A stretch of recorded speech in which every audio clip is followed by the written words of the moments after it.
Welcome to Footprints. I'm Wale or Lighton. In this video, I just want to quickly, discuss issues around education in Nigeria. I'm not talking about ASU strikes, and we're all familiar with that in public universities. But I'm looking at the issues specifically around um, having uh, courses in universities and in other tertiary institutions that are actually designed specifically to address the challenges our of our current times, the challenges of 21st century. Um, do we really think that most of all or most of the courses that are available across Nigerian universities, both private and um, public universities, do we really think some of these or many of these courses are actually relevant for national development? In many advanced countries today, they're talking around STEM, science, technology, engineering, and maths. And obviously, they look into other areas of creativity and trying to build the economy around that. So, what are we really doing in terms of promoting this in Nigeria?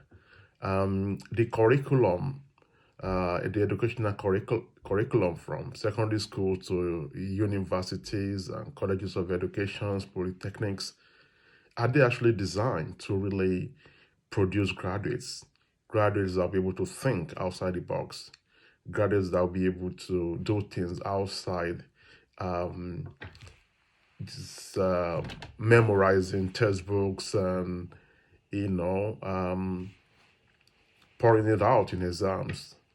I'm not trying to generalize. I'm just trying to have a deeper conversation around how, as a nation, we can tailor our education in a way that will be able to meet the needs of the society. I remember I was in secondary school when the concept of just my early years in secondary school, maybe were even among the first products at the time when the concept of uh, the JSS and SSS came on board. Um, I remember the concept at the time was you spend the first 3 years in the junior secondary school, JSSS. And I remember at the time the plan was based on the performance in GSS exams. Um, then a student and with obviously with the school and the parents will decide what step for that particular child. You know, that probably some kids or some students after the GSS um, could move on to other things like technical colleges. I remember technical colleges was part of the arrangement at the time, and that um, students that are very good in academics on completion of GSS classes after the GSS exams obviously will move to the senior secondary SSS, senior secondary school. And by the time you are in SS1, you decide on whether you're an arts, commercial, science, and then you have this kind of path through which to progress to, senior secondary school, certificate exams, and, going to universities or polytechnics to study whatever you want to study. So I get it that it is a very big decision. Looking back now, that it is a very tough decision what the society or even what the school system expect from teenagers. So we are expecting teenagers, 17, 18-year old,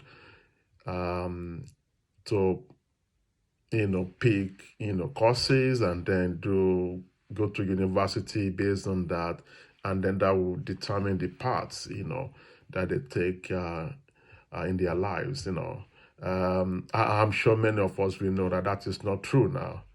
Many of us know that there are young people, there are fellow students that we went through secondary school that did sciences that are doing something completely different now, that are now lawyers, and these are they did sciences way back in secondary school.